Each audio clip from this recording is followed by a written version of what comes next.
Hello, my name is Todd Wilson. I am the facilitator of the Multipliers Pathway, and I'm going to walk us through the next framework called the 3 dimensions of multiplication, or the 3D framework.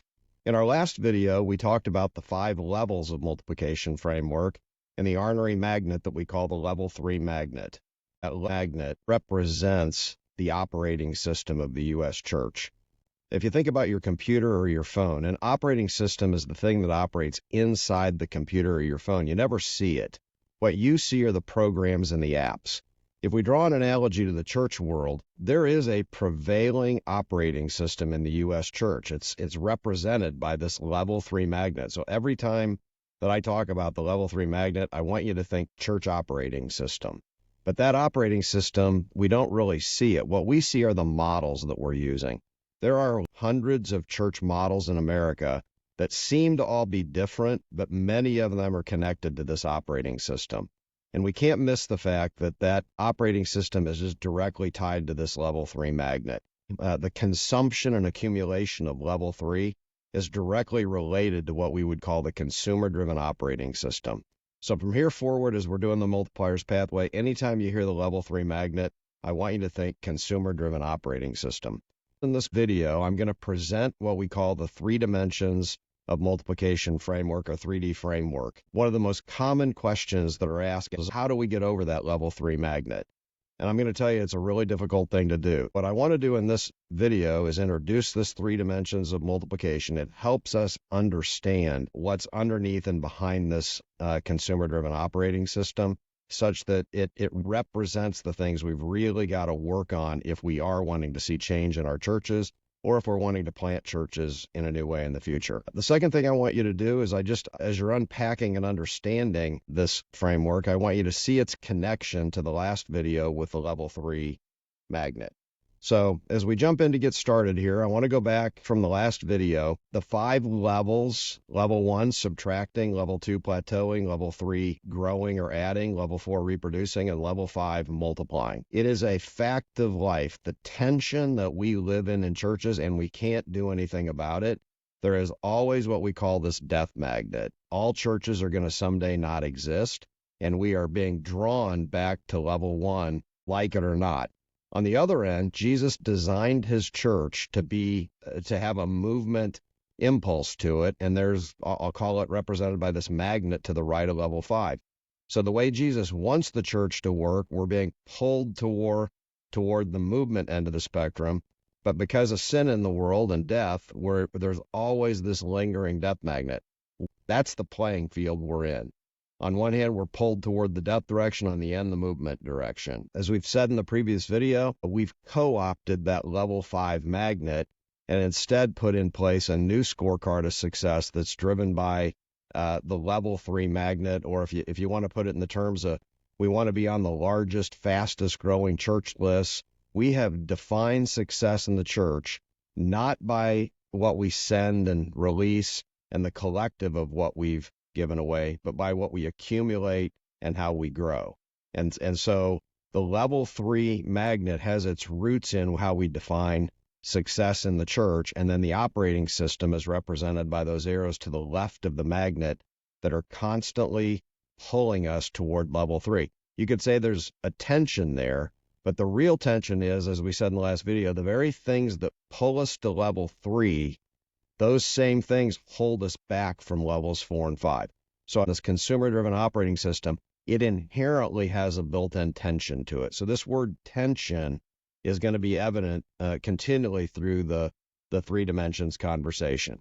So here's where I want to start. In engineering, there's a thing called a tension diagram. That's what you're seeing in front of you. A tension diagram is when multiple things are trying to pull in different directions. It's natural in life. In ministry, we would love to have big paychecks and have more financial margin, but a lot of times ministry doesn't offer that, so we're trying to get by on a shoestring budget.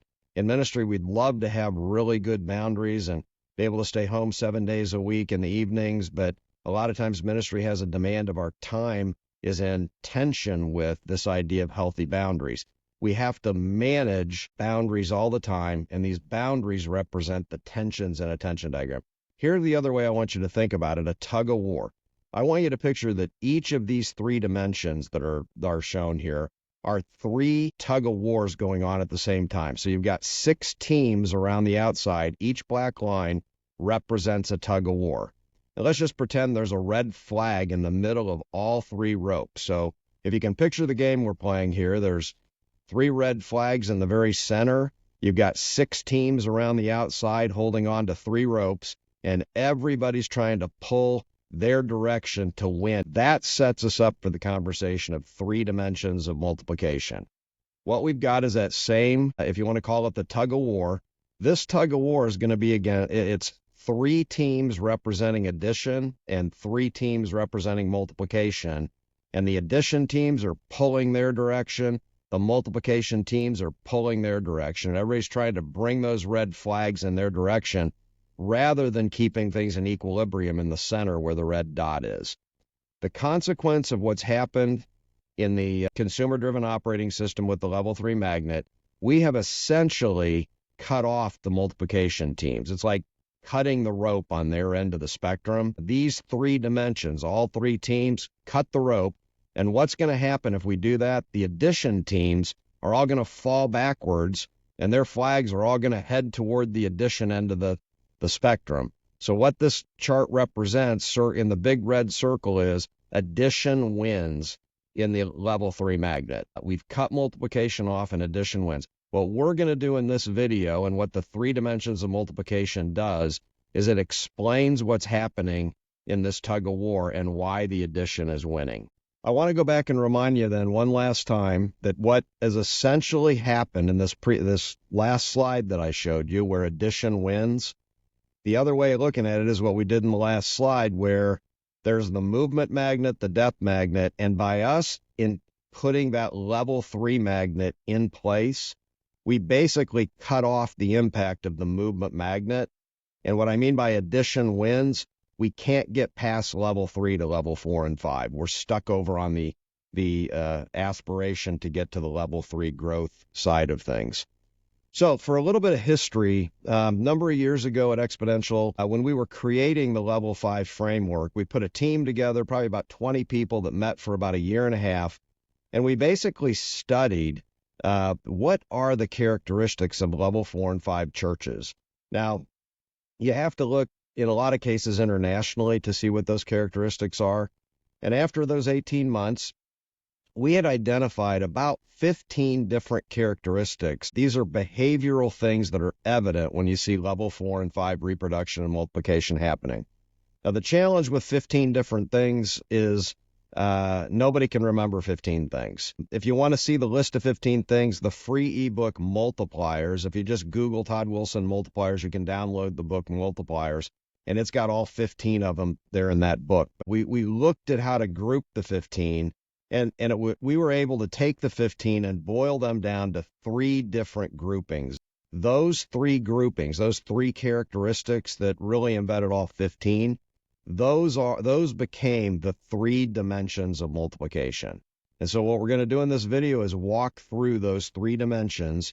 They're rooted in actual behaviors of level 4 and 5 churches around the world. So these are not just made-up characteristics. They really do come from what we see in practice in level 4 and 5. So let's jump in the first dimension. Just pretend this is the tug of war now. It's 2 teams going after each other. Remember, on one end was an addition team, on the other end was a multiplication team. And our very first tug of war match that's going on is the disciple-making spectrum.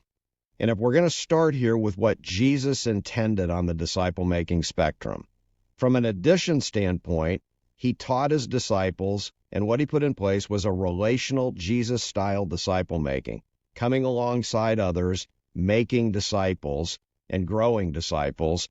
And if you just look on the spectrum, the other end on the multiplication end, disciples making disciples. So if you look what happens, a disciple who makes a disciple, who makes a disciple, who makes a disciple, and every time you make a disciple, you're adding on the addition end, but when you make the disciple, you're reproducing on the multiplication end.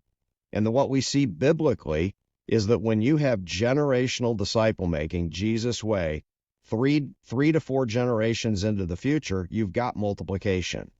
He intended us to do relational disciple making. over and over and over. And the disciples that we make are to make disciples. They're to make disciples. And we get this multiplication effect. He didn't intend for a complicated system. It was disciples who make disciples. Unfortunately, in the level 3 magnet, in our zeal for addition growth, we have what I call hijacked or co-opted what Jesus intended. So on the top line, we see what he intended. Down at the bottom on the bottom line, basically what we've done is we have replaced Jesus-style disciple making, disciples who make disciples who make disciples, with programmatic growth. This is what I call the institutional programmatic growth engine. We've put in place, instead of relational disciple making, the very best Sunday mornings, the best music, the best children's ministry, good outreach events, great marketing, all good things for pre-evangelism activities, and they should play into the Jesus-style disciple making. Unfortunately, we've completely neutered the Jesus-style disciple making by replacing it with this programmatic growth. Well, here's what happens. You'll see that we sketch out the multiplication on the right end of this spectrum. Programs don't reproduce. Programs consume. So when we hijack Jesus' way of doing this, we get our programmatic growth for addition, and we got to just keep feeding that giant, feeding it for more and more programmatic growth, because programs consume and accumulate. They don't reproduce. In Jesus' intended plan, disciples are naturally supposed to reproduce and multiply. But when we hijack that with programmatic growth, programs never reproduce. They only consume. So we end up, just like in our tug of war, where we cut the multiplication end off, because we have replaced Jesus-style disciple making with programmatic growth, we completely cut off the multiplication end. Let's move to the second dimension. The second tug of war, second dimension of multiplication, is mobilization.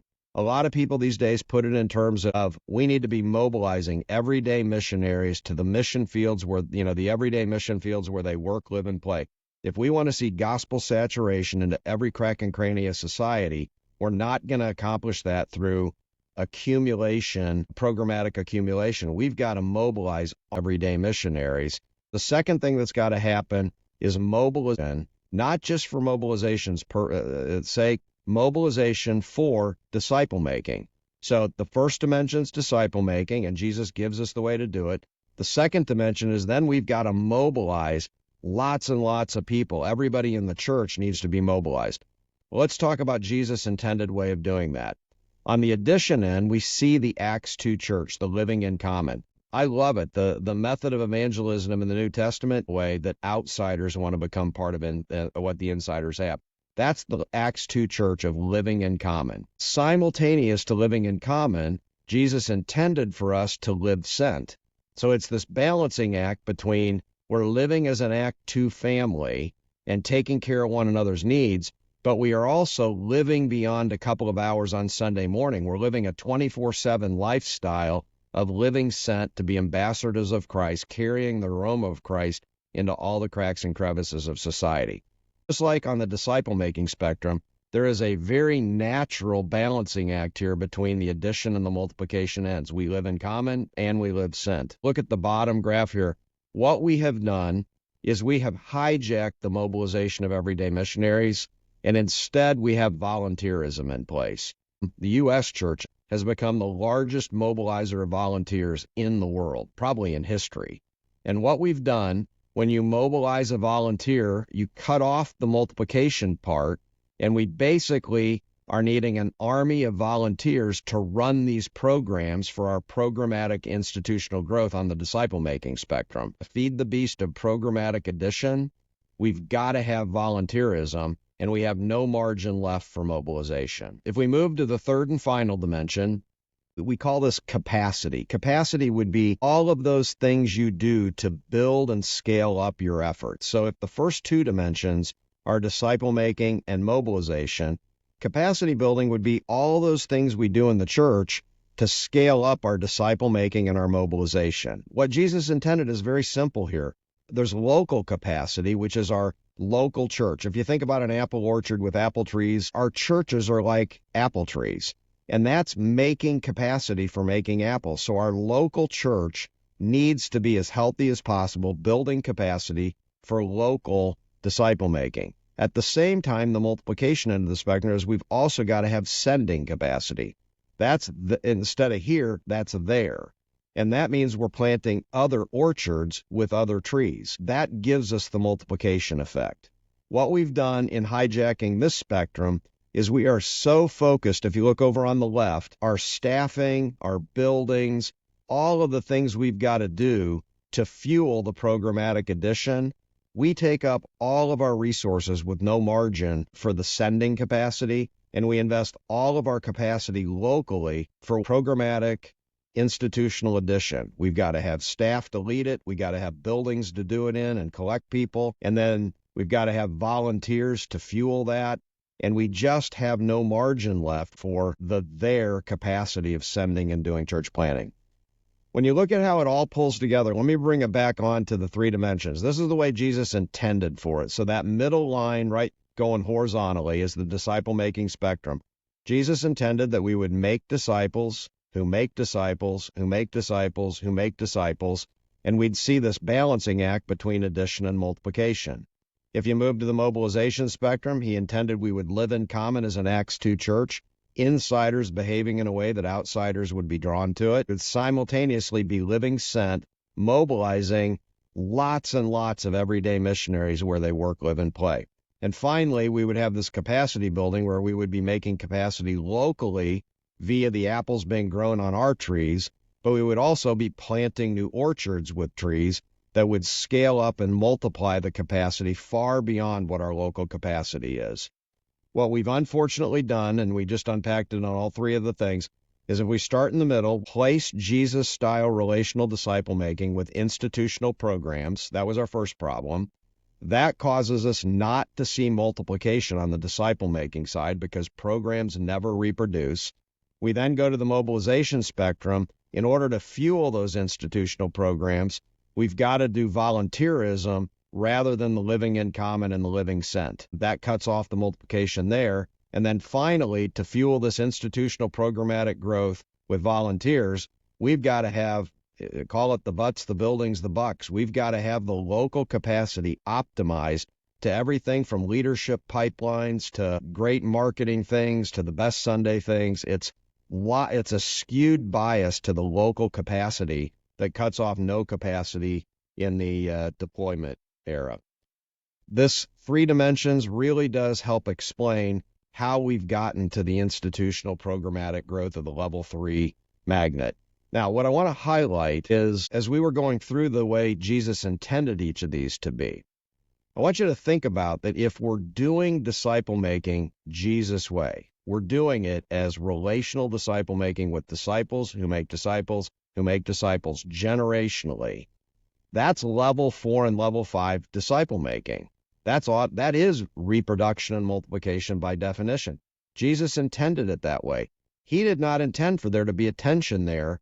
We've created the tension by replacing what he intended with institutional programs.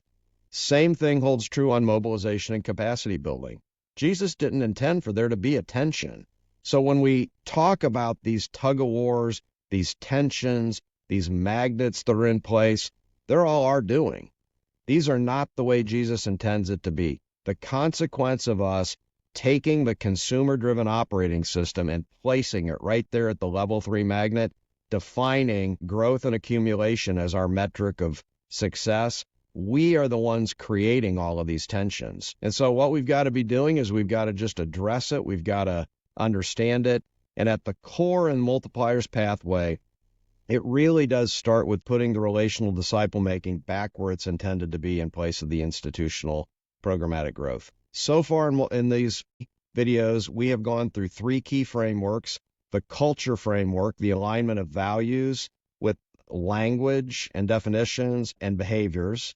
We've talked about the level 5 framework with the level 3 magnet, and now we've talked about the 3 dimensions of multiplication. That equips you pretty well to be ready to start the Multipliers Pathway journey. There will be a couple more bonus videos. I've got another video on how you add makes all the difference, and another video on 10 dilemmas that really are at the heart of that level 3 magnet. So thanks for joining me today.